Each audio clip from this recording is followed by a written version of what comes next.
베드로는 우리가 하나님의 나라를 향해서 함께 가는 나그네 인생이다라고 소개를 하면서 나그네 인생이기 때문에 우리의 삶 속에는 고난이 있을 수밖에 없다. 그런데 그 고난 잠시다. 조금만 견디면 하나님의 영원한 영광이 우리를 기다리고 있다. 이렇게 이야기를 하면서 이 흩어져 있는 모든 하나님의 백성들에게 이제 권면을 하고 있습니다. 본문 말씀은 크게 두 부분으로 나눌 수 있겠죠. 앞부분에 있는 10절, 11절 말씀은 우리에게 주시는 약속의 말씀이고, 뒷부분은 이제 문안 인사를 하면서 주시는 권면의 말씀이라고 말할 수 있습니다. 먼저 10절 말씀 보겠습니다. 모든 은혜의 하나님 곧 그리스도 안에서 너희를 부르사 자기의 영원한 영광에 들어가게 하신 이가 잠깐 고난을 당한 너희를 친히 온전하게 하시며 굳건하게 하시며 강하게 하시며 터를 견고하게 하시리라. 이것은 주님의 약속입니다. 이제 이 10절의 약속, 이것은 우리가 고난을 견디면 그 고난을 통해서 우리에게 주시는 하나님의 보상을 얘기하는 거죠. 그런데 이것이 먼 훗날, 우리가 알지 못하는 먼 훗날의 이야기가 아니라 오늘 현재 이 세상을 살아가고 있는 우리에게 주시는 보상입니다. 근데 앞부분에 4절에서도 약속을 하셨죠. 4절 말씀 좀 볼까요? 그리하면 목자장이 나타나실 때에 시들지 아니하는 영광의 관을 얻으리라. 여러분, 고난을 견디면, 그래서 주님에게 충성하면 목자장이 나타나실 때, 그때가 언제죠? 우리 주님 다시 오실 때. 그것은 앞으로 먼 훗날의 이야기입니다. 그런 미래의 보상을 4절에서 이야기했다면 지금 10절의 보상은 현재에 주어지는 보상이라고 말할 수 있어요. 앞에 4절은 교회 지도자들에게 주는 보상이라고 이야기를 한다면 이 10절은 예수 믿는 모든 성도들에게 주시는 보상이다, 이렇게 말할 수 있어요. 그러면 어떤 보상을 주시나요? 그리고 누가 이 보상을 하시나요? 먼저 10절 앞부분에 보니까 모든 은혜의 하나님, 은혜의 하나님이 우리에게 보상을 하신다고 이야기를 하잖아요. 모든 은혜의 하나님, 우리가 세상을 살아가면서 누리고 있는 것은 다 하나님이 우리에게 은혜로 주신 겁니다. 우리가 누리고 있는 모든 것들, 그것이 하나님이 주신 거다라고 하는 영적인 눈을 가지고 있는 사람은 은혜를 누리며 살아가는 사람이고, 그런 불평할 이유가 없는 사람이죠. 하나님이 우리에게 은혜로 베푸시는 걸 보지 못하면 우리는 불평합니다. 투정합니다. 그러나 영적인 눈이 분명히 세워진 사람은 내가 누리고 있는 이 모든 은혜가 하나님으로부터 온 것을 알고 감사하는 삶을 살 수 있겠죠. 그런데 그런 하나님이 우리에게 어떤 보상을 하시고 계십니까? 근데 그 보상을 이야기하기 전에 여기 본문을 보게 되면 두 가지가 아주 강하게 대조가 되고 있어요. 하나는 영원한 영광, 또 하나는 잠깐 고난. 보세요. 영원한 영광, 영원한 것과 잠깐이 아주 대조되고 있죠. 그것이 영원한 것은 영광이고 잠깐 우리에게 주어지는 건 뭐예요? 고난이죠. 영원한 영광과 잠깐의 고난, 우리가 잠깐 고난을 당한다. 이건 우리 그리스도인의 정체성입니다. 우리가 나그네로 살아가는 우리의 삶 속에 잠깐의 고난이 있다는 것이죠. 그러나 그런 우리에게 뭐가 기다린다고요? 영원한 영광이 기다리고 있다라고 이야기를 합니다. 하나님은 우리를 영원한 영광으로 부르신 분이에요. 그 영원한 영광을 아는 사람은 잠깐의 고난을 견딜 수 있습니다. 그 잠깐의 고난을 피하기 위해서 내가 살아가야 될 길을 버리고 그리고 주저앉으면 영원한 영광을 놓치게 되죠. 우리가 고난을 견디면, 그 잠깐의 고난을 견디면 주님이 우리에게 어떤 보상을 해주시나요? 그 뒷절 보세요. 너희를 친히 온전하게 하시며 굳건하게 하시며 강하게 하시며 터를 견고하게 하시리라. 4가지 보상을 약속하십니다. 고난은 우리에게 이런 축복을 가져다 준다는 거죠. 고난을 통해서 우리는 어떻게 됩니까? 온전해집니다. 여기 온전하게 되다라고 하는 말 뜻을 보면 이 헤어진 그물을 깁는다 이런 뜻을 가지고 있어요. 어부가 그물을 던져서 고기를 잡잖아요. 그러면 그물이 이렇게 많이 찢어집니다. 그래서 다음번 그 고기를 낚으러 갈 때는 그물을 기워야 돼요. 그래서 이렇게 헤어진, 그래서 이렇게 틀어진 그물들을 이렇게 묶어내 놔야죠. 그래야 다음번에 다시 고기를 잡을 수가 있습니다. 근데 고난이 우리를 그렇게 준비시킨다라고 이야기를 하는 거죠.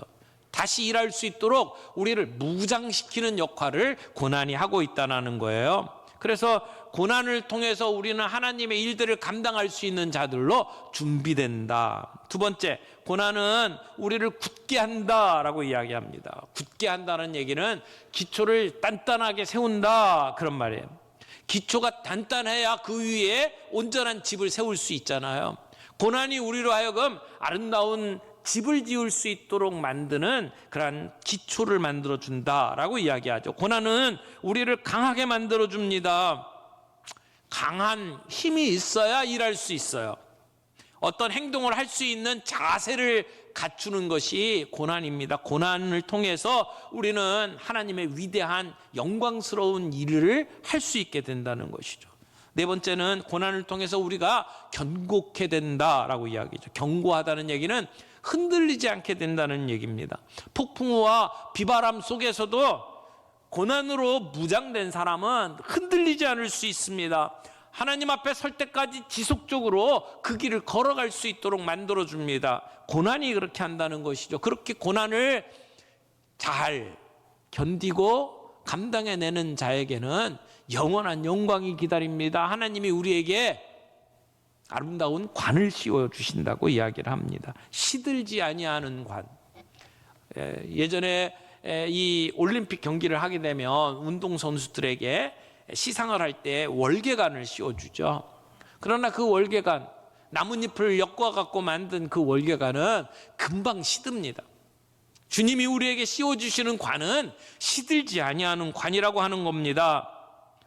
우리가 고난을 만나되 그것을 믿음을 가지고 영광의 그 모습을 바라보면서 견뎌내면 주님은 우리를 고난을 통해서 온전하게 하실 거예요. 우리를 무장시키실 거예요. 우리를 흔들리지 않도록 굳건하게 하실 거예요. 그런 보상을 통해서 하나님의 영원한 영광의 자리에 서게 만드실 것이다. 이것이 베드로가 오늘 우리에게 주시는 약속의 말씀입니다. 그 약속을 붙잡고 오늘 그 약속을 누릴 수 있는 저와 여러분들이 되기를 바랍니다.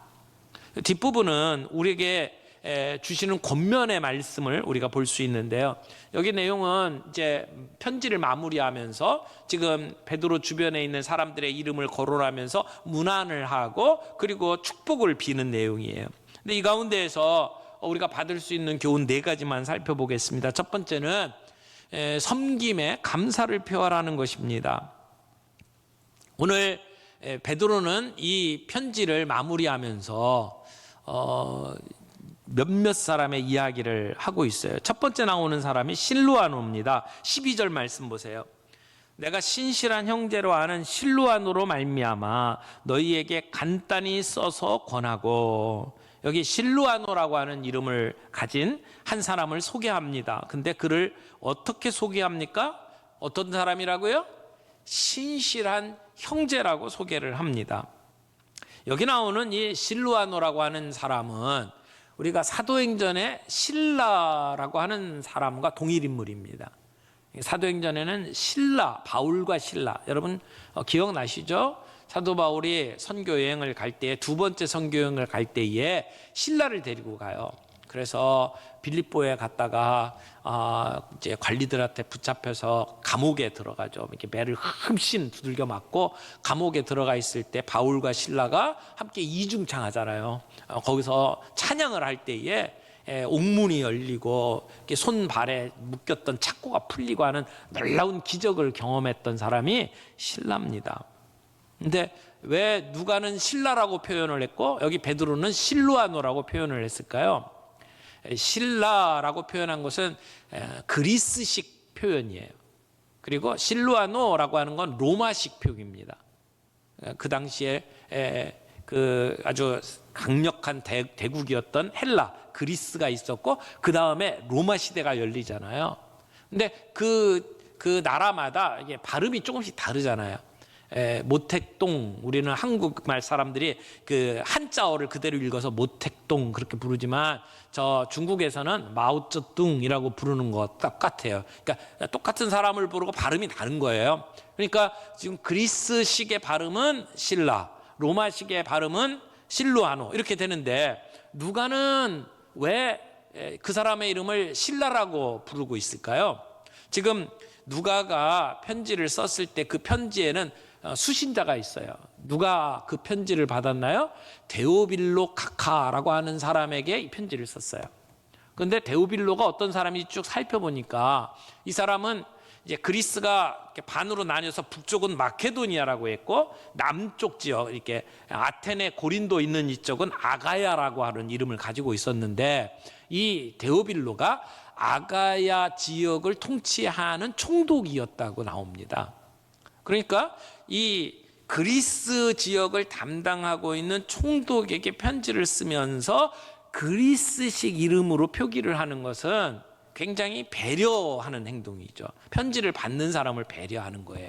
또 지금 베드로 뿐만 아니라 바울도 자기 편지를 쓸 때는 대부분의 사람들이 이 로마의 영토 안에 있는 사람들이거든요. 그래서 이 표현을 할 때 로마 영토 안에 있는 사람들에게 알아듣기 쉽게 로마식의 이름으로 표현을 한 거죠. 그래서 실루아노라고 하는 이름으로 소개를 하고 있는 겁니다. 그런 걸 보면 이 편지를 쓰고 있는 저자들 그리고 그 편지를 쓰게 만드신 성령님께서 편지를 받는 사람들의 문화적인 상황을 고려해서 그들이 쉽게 알아들을 수 있도록 이름까지 표기하는 모습을 보게 됩니다. 근데 오늘 본문에 보면 실루아노로 말미암아 내가 이 편지를 쓰고 있다라고 이 베드로가 이야기를 하고 있어요. 그러면 실루아노는 이 편지에 어떤 도움을 주고 있을까요?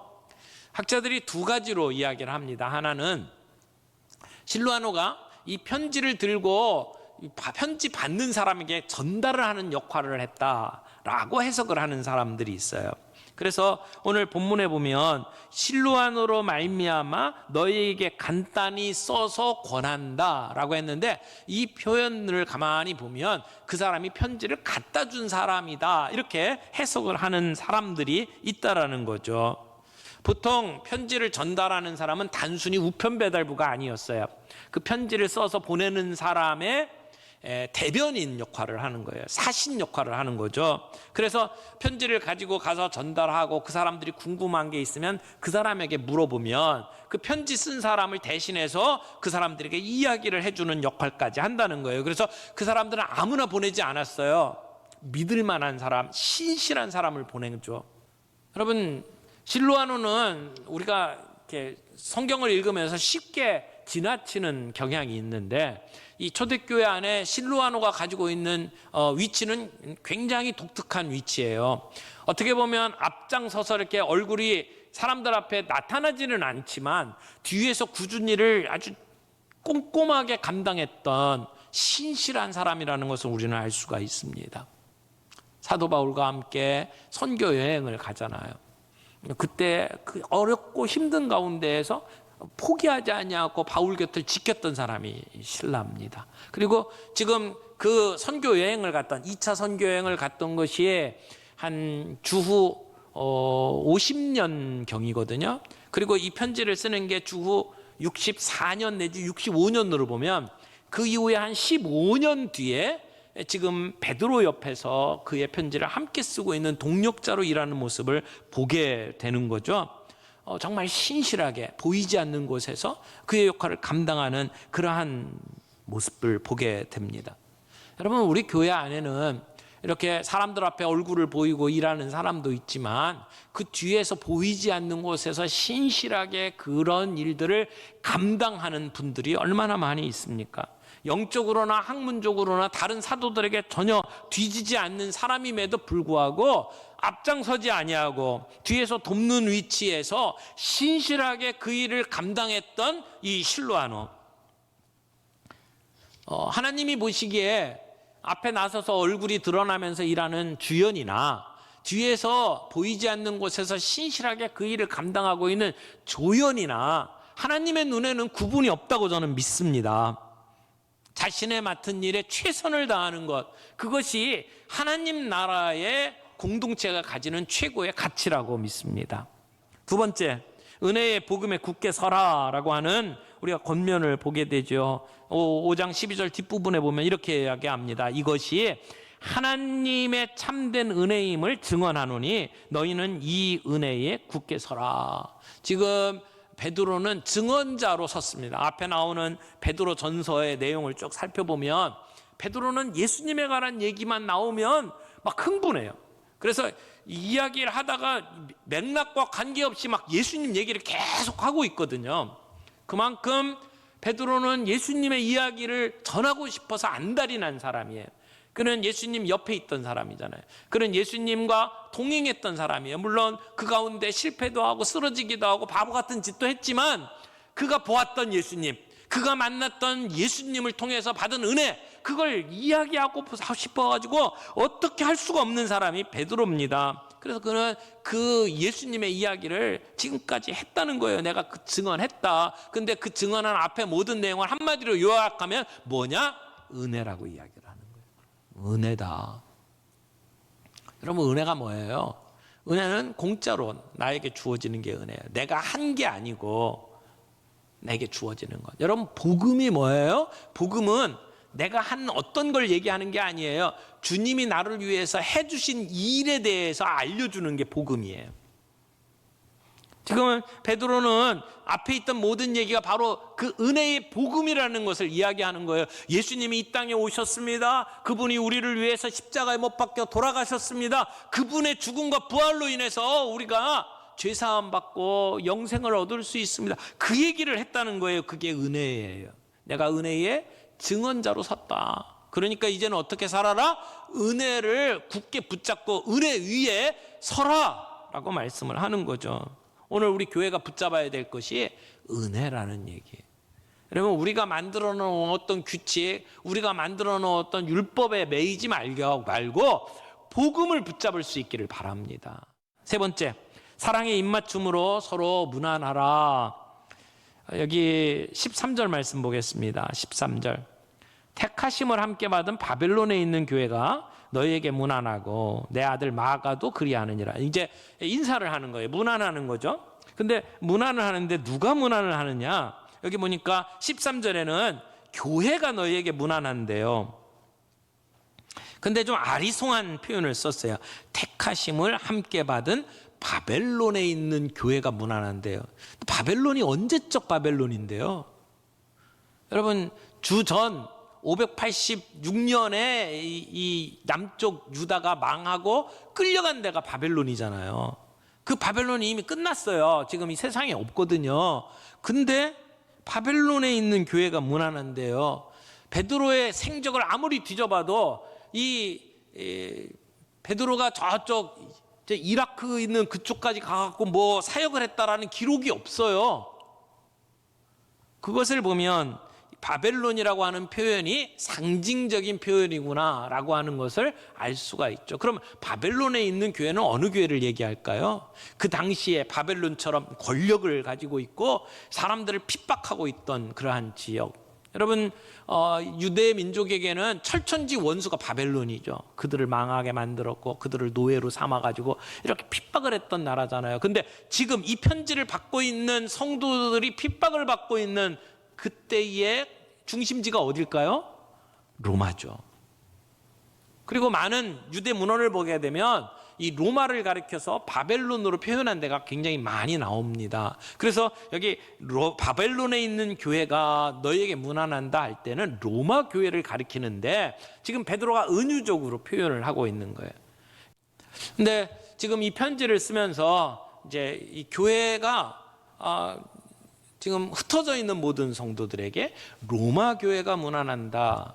교회 간의 아름다운 연대가 이루어지고 있는 것을 보고 있죠. 그러니까 우리가 신앙생활하는 게 그냥 우리 교회 안에서만 국한된 게 아니라 하나님이 우리와 함께 이렇게 하나님의 나라를 위해서 일할 수 있도록 만드는 다른 형제 교회들과 더불어 함께 사역하는 것 얼마나 중요한지를 볼 수가 있어요. 그런데 더 지금 관심이 가는 것은 여기 마가의 이름을 가지고 문안을 하고 있다는 거예요. 마가는 아까 말씀드린 대로 사도 바울이 1차 전도 여행을 갈 때에 함께 갔던 사람이잖아요. 이제 바울과 바나바가 이제 함께 파송을 받았고요. 그리고 함께 동역하는 사람으로 마가가 따라갔어요. 마가는 바나바의 조카입니다. 그리고 마가는 어렸을 적부터 믿음의 집안에서 자라났어요. 그래서 초대교회 성도들이 함께 기도하기 위해서 모였을 때 마가가 마가의 어머니 집에 모였습니다. 그래서 마가의 다락방 이렇게 표현하잖아요. 그러니까 부유한 집에 그리고 신앙이 좋은 집에서 태어났고 그래서 어렸을 적에 이렇게 함께 선교 여행을 떠날 수가 있었단 말이에요. 근데 그 선교 여행 중에 아마 사도 바울이 몸이 안 좋았던 것 같아요. 그래서 여행 도중에 힘든 시간을 보냈고 그러면은 결국은 마가가 수발을 들었을 가능성이 높죠. 그래서 이 바울을 이렇게 뒤에서 섬기다가 지쳐가지고 나 더 이상 못하겠습니다 하고 중간에 포기를 하고 도망가 버린 사람이에요. 그러니까 탈영병이나 마찬가지죠. 그러니까 바울의 마음속에는 저놈은 못 믿겠네라고 하는 생각이 들었을 거 아니에요. 그래서 두 번째 선교여행을 갈 때에 바나바는 그래도 안쓰러우니까 자기 조카를 데리고 가려고 했고 바울은 믿을 수가 없다. 똑같은 일을 당하고 싶지 않다. 나는 못 데리고 가겠다. 그래가지고 이 두 사도가 부딪혀가지고 같이 여행을 못 가고 바나바는 이 마가를 데리고 가고 그리고 바울은 신라를 데리고 여행을 떠난단 말이에요. 그게 이 편지를 쓰기 15년 전쯤 된 일이에요. 그런데 그때 그렇게 눈총받고 그렇게 신실하지 못하다고 지적받았던 마가가 지금 베드로 옆에 있어요. 그냥 단순히 그냥 아는 사람이기 때문에 옆에 있는 게 아니고 그가 변화됐어요. 바울의 편지를 보게 되면 바울이 마가를 뭐라고 그래요? 내게 유익한 사람이라고 소개를 하죠. 그것을 보면 마가는 성숙했어요. 변화됐단 말이에요. 한때 실수했지만 한때 사람들에게 이 천덕꾸러기처럼 여겨졌지만 그러나 그는 변화됐고 지금 베드로 옆에 있는 거죠. 그리고 나중에 이 마가가 마가복음을 씁니다. 마가복음의 내용을 가만히 보면 마치 예수님 옆에서 본 것처럼 쓰고 있어요. 그 얘기는 뭐냐면 함께 있던 베드로를 통해서 예수님의 이야기를 다 들으면서 그걸 메모를 남기고 그걸 가지고 예수님의 전기를 쓴 거죠. 그러니까 이 마가복음의 이야기는 베드로의 증언이라고 말할 수 있습니다. 베드로의 이야기를 마가가 잘 정리해서 오늘 예수님을 소개하는 책을 쓴 사람이 됐다는 거죠. 얼마나 놀라운 일이에요. 실패했던 곳에서 다시 일어나서 놀라운 일들을 감당하는 사람으로 세우는 이 모습. 그래서 마가가 여러분에게 문안한다라고 이야기를 합니다. 저는 우리 교회가 한 번 실수한 것으로 찍히면 끝나는 교회가 되지 않기를 바랍니다. 실수했더라도 다시 회복될 수 있는 교회, 그래서 다시 이렇게 멋지게 쓰임받을 수 있는 공동체, 이건 우리 교회 성도들이 베드로처럼 품을 수 있는 성숙한 모습을 보여줄 때 가능하다고 생각이 돼요. 그냥 나이만 먹는 게 아니라 우리의 다음 세대들을 그렇게 끌어안고 젊은이들이 올바른 자리에 설 수 있도록 후원해 주는 교회, 그런 교회가 건강한 교회고 그런 교회가 소망 있는 교회 아니겠습니까? 하나님은 우리에게 영원한 영광을 약속하셨어요. 우리가 잠시 고난 지나가면 주님이 주시는 그 영원한 영광이 있다는 것을 우리가 잊지 않기를 바라고, 고난이 우리를 든든하게 만들고 우리를 튼튼하게 만들고 흔들림이 없도록 만드시는 그런 그 고난의 보상, 고난이 우리에게 가져다는 축복을 바라보면서 우리가 고난 잘 견뎌낼 수 있기를 바랍니다. 그리고 지금 인사하면서 우리에게 줬던 그 교훈들 몇 가지 생각을 해봐요. 우리에게 섬김을 베풀었던 우리 지체들에게 감사를 표하자. 그리고 다른 무엇보다도 은혜의 복음에 굳건히 서자. 그리고 사랑의 입맞춤으로 서로 무난하고 교제하자.